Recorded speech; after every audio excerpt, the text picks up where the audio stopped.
They had been marching for days under a gray European sky when the word came down, surrender.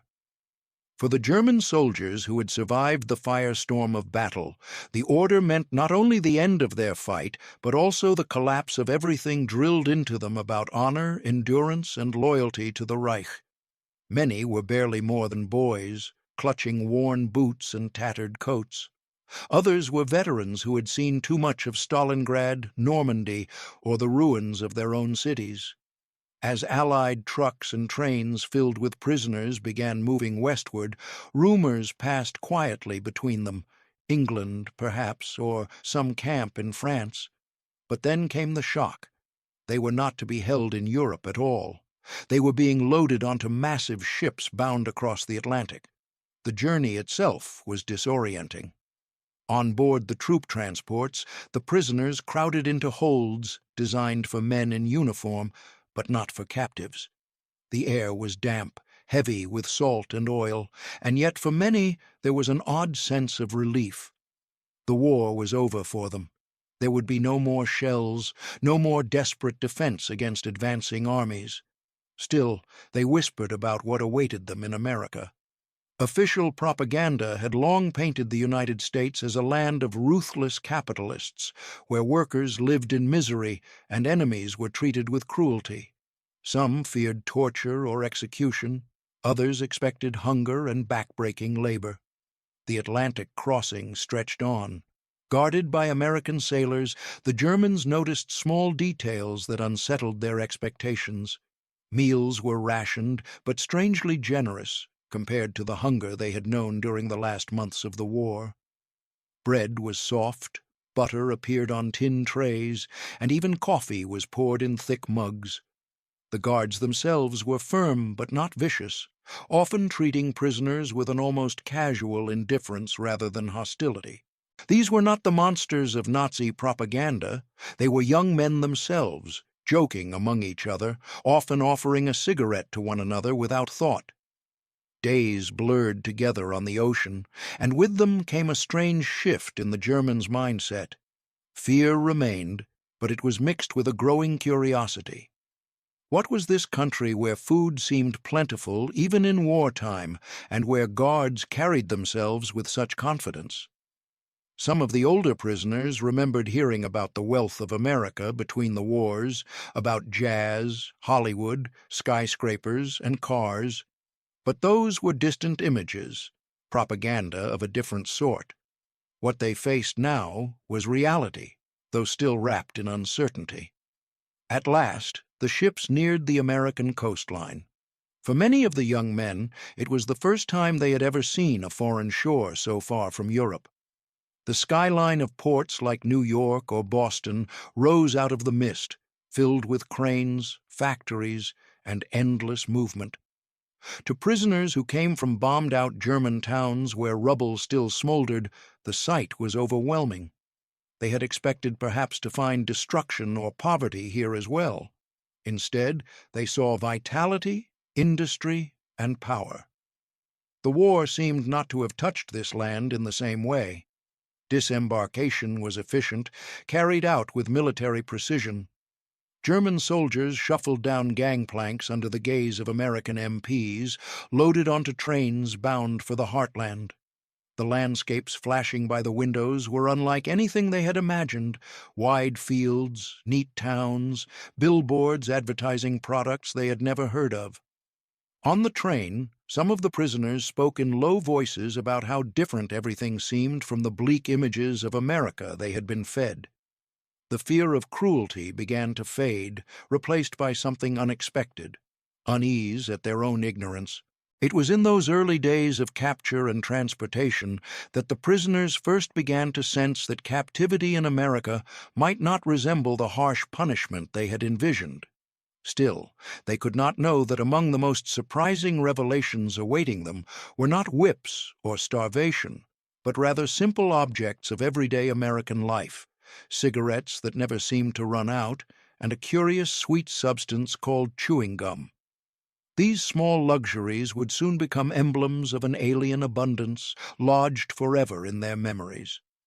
The first impressions of America were carved into the prisoners' minds even before they set foot in their camps.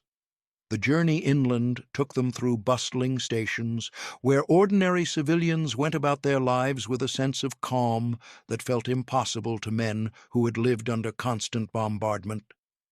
From the windows of military trains, they saw children eating ice cream, shop fronts brimming with goods, and cars gleaming in the sun.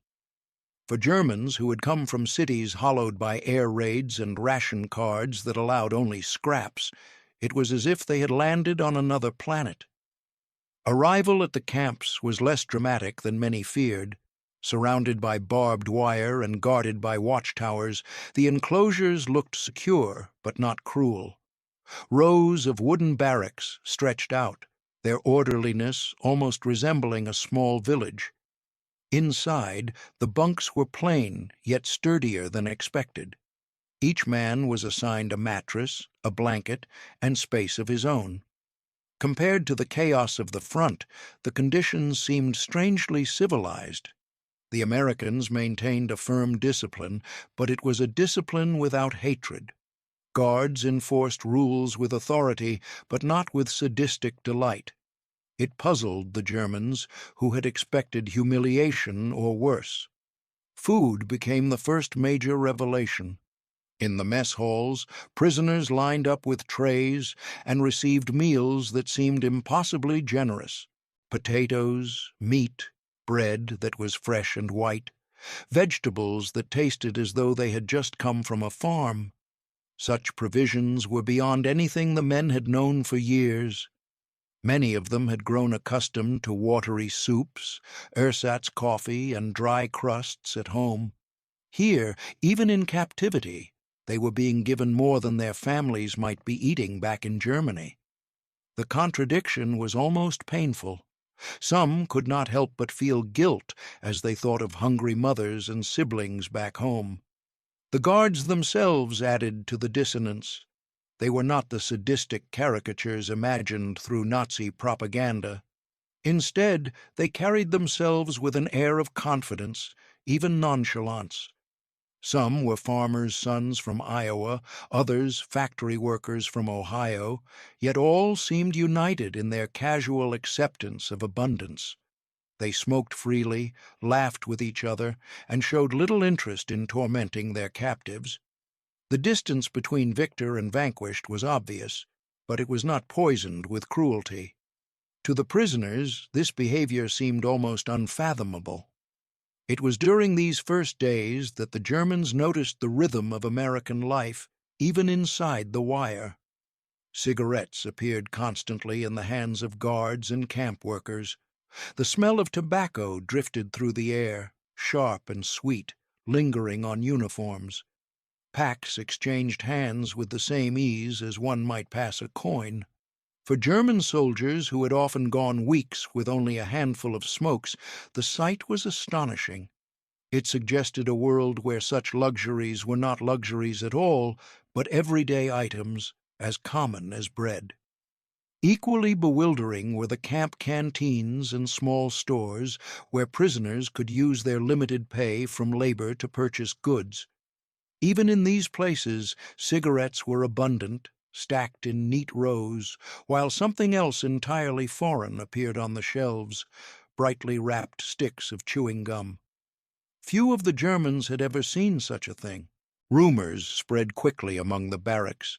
The Americans chewed endlessly on this sweet rubber, blowing bubbles and snapping their jaws with it. Some laughed, others scoffed, but curiosity grew. What was this strange habit, and why did it seem so normal here? As the days passed, fear gradually shifted into fascination. The prisoners had entered America expecting punishment, only to find themselves surrounded by hints of a society so materially rich that even its prisoners lived with more comfort than many free citizens in Europe. Cigarettes and chewing gum, small as they were, stood out as symbols of this abundance.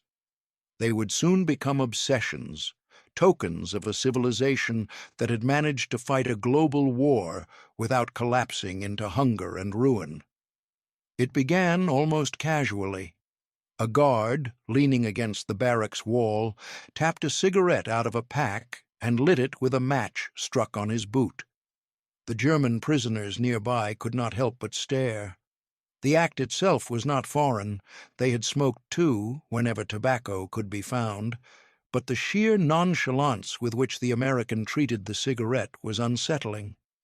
He smoked slowly, savoring it, then carelessly flicked the stub away before it was even finished.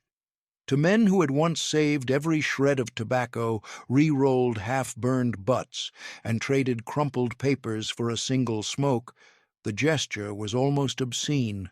Soon the scale of the abundance became impossible to ignore. Cigarettes were everywhere.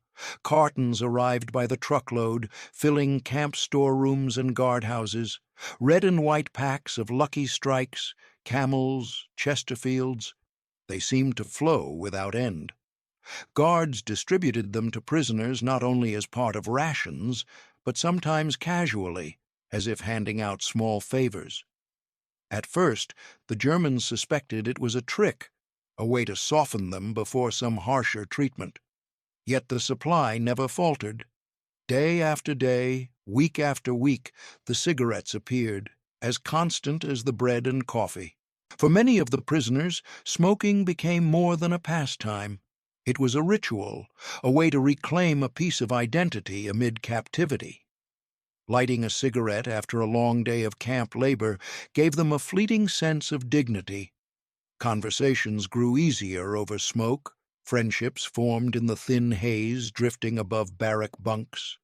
Even those who had not smoked before the war soon joined in, unable to resist the temptation of something that had once been scarce but was now unlimited. The simple act of lighting up became a shared experience, binding men who had once marched under banners of conquest but were now reduced to numbers behind wire. The abundance also transformed cigarettes into currency. Within days, an informal economy blossomed inside the camps. A man who could spare a few smokes might barter them for extra bread, help with laundry, or even protection from bullies. Packs became more valuable than coins, which had no meaning here. The Americans seemed unconcerned, perhaps even amused by the miniature marketplace that developed. For the Germans, it was both survival and a window into the strange American habit of turning everything into trade. What unsettled them most was not just the presence of cigarettes, but the ease with which Americans parted with them. Guards smoked constantly, their fingers perpetually stained with nicotine, their laughter punctuated by streams of blue-gray smoke. They offered cigarettes to one another with a casual generosity that baffled the prisoners. Where in Germany men had hoarded the last shreds of tobacco like treasure, here it was handed over without thought. Cigarettes were not a prize of war, they were simply life. The contrast forced many to reconsider what they had been told about America. Nazi propaganda had painted the nation as decadent, corrupt, plagued by poverty and racial strife. Yet here, even prisoners of war lived in a cloud of tobacco that seemed inexhaustible. If the enemy could provide this for captives, what did that say about the strength and wealth of the country itself? In the long hours of camp life, as smoke curled to the rafters, the question lingered. In time, the endless supply of cigarettes became a symbol, not merely of indulgence, but of something deeper, an economy so vast it could spare luxuries even for its foes. To the German prisoners, still haunted by memories of scarcity and hunger back home, it was both comforting and unnerving. Cigarettes, once a rare indulgence, had become an emblem of the strange, almost unbelievable reality of captivity in America. If cigarettes astonished the prisoners with their sheer abundance, chewing gum baffled them with its novelty. To many Germans, it was an entirely alien concept. They had known hard candy, licorice, and peppermints before the war, but never this strange substance that seemed to dissolve and yet endure at the same time. The first time a guard pulled a bright stick from a colorful wrapper and began chewing, the prisoners exchanged puzzled glances. Was it food? Medicine? Some sort of American habit designed to mock them? Curiosity spread quickly. A few brave men accepted sticks of gum when offered, hesitant at first, expecting perhaps a burst of strange flavor or something unpleasant. Instead, they found sweetness, sharp, minty, sometimes fruity, that lingered on the tongue. And then came the bewilderment. The gum did not disappear. It softened, lost some taste, but it remained in the mouth, pliant and chewable, hour after hour. The Germans could hardly believe it.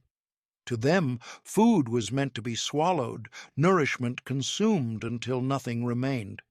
Yet here was a luxury designed not for survival, but for endless enjoyment. Rumors ran through the barracks. Some insisted chewing gum was made of rubber, others swore it had medicinal purposes.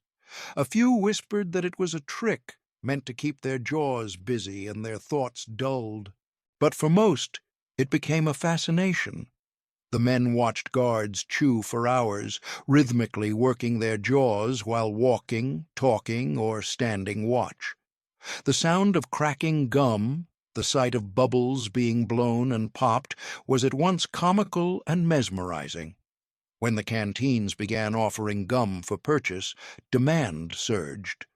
Prisoners pooled their small earnings from camp labor to buy the brightly wrapped sticks, treating them almost like contraband. A single piece could be traded for a favor or treasured in secret, chewed slowly to prolong the experience.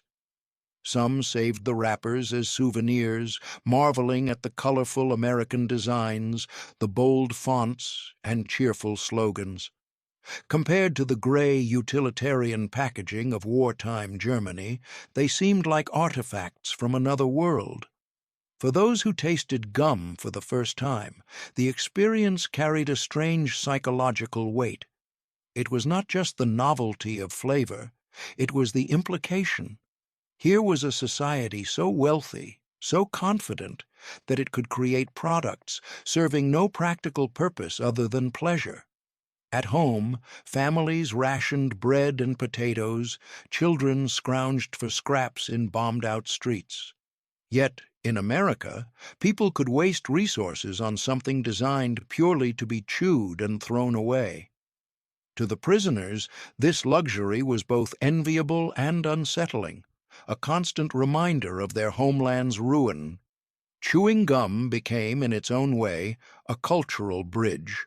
Some prisoners adopted the habit eagerly, mimicking the Americans, learning how to blow bubbles, laughing when they burst across their faces. Others refused, considering it childish or demeaning, a symbol of defeat. But even those who scorned it could not ignore the larger message. America had more than enough. Enough to indulge its soldiers, its guards, even its enemies. The gum, like cigarettes, turned into a kind of quiet revelation. It was not a weapon, not a piece of propaganda forced upon them, but an everyday indulgence that spoke volumes about the society they now glimpsed from behind the wire.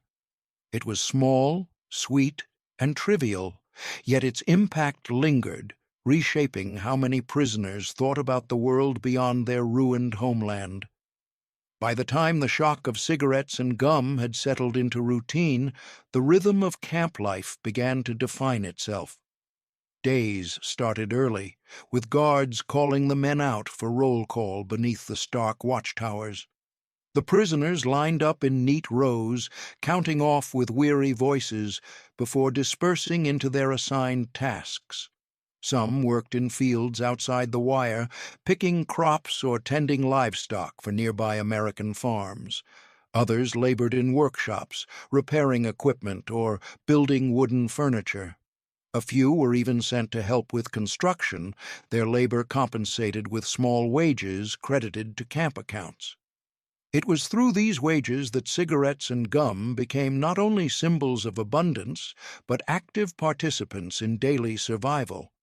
The canteens stocked them in seemingly endless supply, along with soap, candy, and small necessities. Each man quickly learned that to make life in the camp tolerable, one had to engage in this economy. A pack of Lucky Strikes could be traded for an extra blanket, a stick of gum for a polished pair of boots, a carton for a week of someone else's chores. The Americans allowed these exchanges to flourish, perhaps understanding that it kept order by giving men something to aspire toward, no matter how trivial. Inside the barracks, the culture of trade grew into a microcosm of society. Cigarettes were the currency of choice, as stable and reliable as any mark or dollar. Men who hoarded their smokes became wealthy in influence, while those who wasted them quickly found themselves dependent. Gum, though less practical, held its own mystique. A piece offered at the right moment could forge a friendship, ease tensions, or buy loyalty. In the claustrophobic world of captivity, even such small gestures carried weight. The Americans, watching from the outside, seemed amused by this internal economy.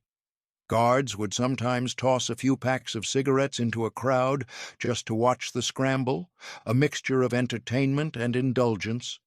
But for the prisoners, the items represented more than simple pleasure. They were tangible proof of America's strength. Even in war, with millions of soldiers deployed overseas, the nation could still supply luxuries to both its own men and its enemies. That fact gnawed at German pride more than any insult or punishment ever could. Daily routines reinforced the contrast. In the mornings, coffee was poured in steaming tin mugs, its aroma filling the halls. Lunch often included meat, vegetables, and bread, so white it seemed decadent compared to the coarse loaves of rye they had known. Work assignments ended with rest periods where men sat smoking, chewing, and talking about home. Evenings brought letters, carefully censored but still a lifeline to families far away. In between, cigarettes and gum provided not just comfort but continuity, something to structure long hours of waiting. Slowly, the prisoners began to adapt. They decorated their barracks with drawings, built small gardens, and played games with makeshift equipment. Cigarettes often served as stakes in poker matches or wagers over soccer games held in the yard. Gum wrappers were folded into tiny sculptures, tokens passed between friends or kept as mementos. For men stripped of freedom, these small rituals created meaning. The abundance of such trivial luxuries made many wonder what awaited them at home. They imagined families in ruined German cities searching for bread crusts while they, as captives, enjoyed what felt like riches. The dissonance weighed heavily, sparking debates in hushed tones. Was captivity here a humiliation, or was it a strange mercy? Either way, cigarettes and gum remained ever present, silent reminders that they were living inside the borders of a world that had not been broken by war. As weeks turned into months, the German prisoners began to see the true scale of the cultural divide between their homeland and the America that now surrounded them. It was not simply a matter of barbed wire and uniforms, it was the stark contrast in how people lived, what they valued, and what they seemed to take for granted. Cigarettes and gum had already hinted at this, but the longer the men observed, the deeper their unease grew. They compared stories from home, whispered at night on their bunks. One man remembered the bitter winters of the final war years when his family huddled in a cellar, dividing a crust of bread into portions so small they could barely be seen. Another recalled mothers boiling weeds to make soup, while children picked through rubble, searching for anything edible. In Germany, tobacco had become a rare luxury reserved for officers or the black market. Even hardened soldiers often smoked scraps of dried leaves stuffed into paper, coughing at the acrid taste. And here, in captivity, guards threw away half-burned cigarettes as if they were worthless. The prisoners could not escape the humiliation of this comparison. They had fought under banners promising German supremacy, told again and again that theirs was the most advanced, most disciplined nation on earth. Yet now they sat behind wire, watching a society that seemed richer, freer, and more confident than anything they had known. The chewing gum epitomized this reality. It was not necessary, not practical, yet millions of Americans consumed it without thought. For the Germans, it was an almost mocking display of prosperity. Discussions often circled back to propaganda. Many remembered posters and speeches declaring that America was a decaying society of corruption, plagued by unemployment and misery. But how could that be reconciled with the overflowing camp stores, the fresh food, the endless stream of cigarettes? Some argued it was all a facade, that prisoners were being shown only the surface. Others insisted the truth was undeniable. The Reich had lied, and America was far stronger than anyone had imagined. For younger soldiers, the cultural shock took on a more personal tone. They saw American guards with clean uniforms, easy smiles, and pockets jingling with coins they spent on candy and soda at camp vending machines. They watched them write letters home, confident that their families lived in houses untouched by bombs, surrounded by shops and schools still functioning. These small observations hit harder than lectures. They were glimpses of a reality entirely at odds with the shattered streets of Dresden or Hamburg. Even the act of chewing gum became a symbol of difference. Americans chewed while on duty, while chatting, while lounging in the sun. The rhythmic snapping of gum became the soundtrack of captivity, and though some Germans mocked it as childish, others envied the casual freedom it represented. To chew without worry, to waste time and resources on something unnecessary, that was power. It showed a nation so secure in its wealth that it could indulge in habits that seemed frivolous to men raised on scarcity. The more they saw, the more the prisoners realized that captivity in America was not simply about waiting for the war to end. It was a confrontation with an uncomfortable truth. The world they had been taught to despise had surpassed them, not only in arms, but in the very fabric of daily life. Cigarettes and gum were not just luxuries, they were proof of abundance, symbols of a culture that had thrived even as theirs collapsed into ruin. When mail finally reached the camps, the prisoners discovered another painful contrast. Letters from home arrived sporadically, often delayed, always censored.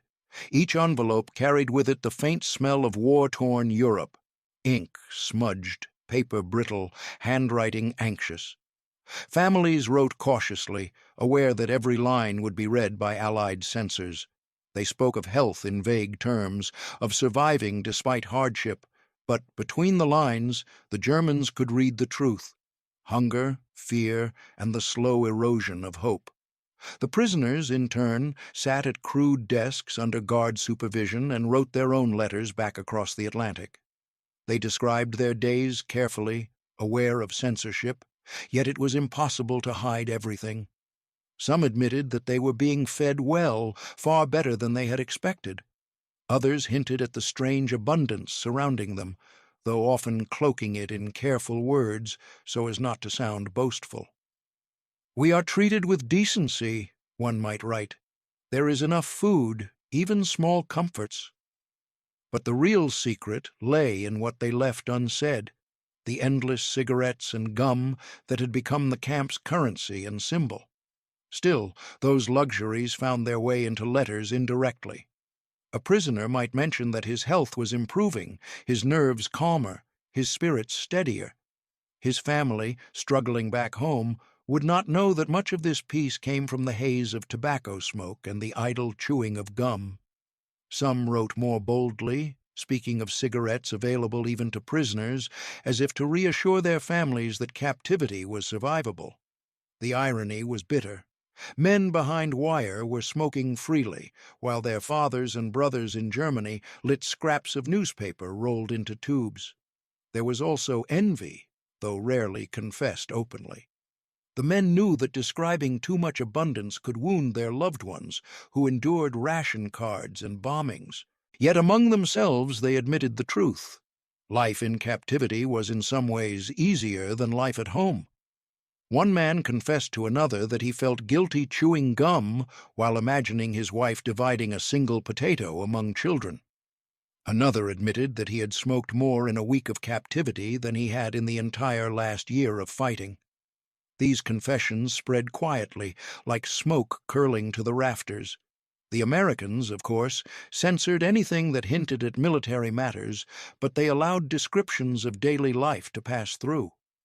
Perhaps it was deliberate, a way of letting German civilians know that their men were being treated well, sowing seeds of doubt about Nazi propaganda.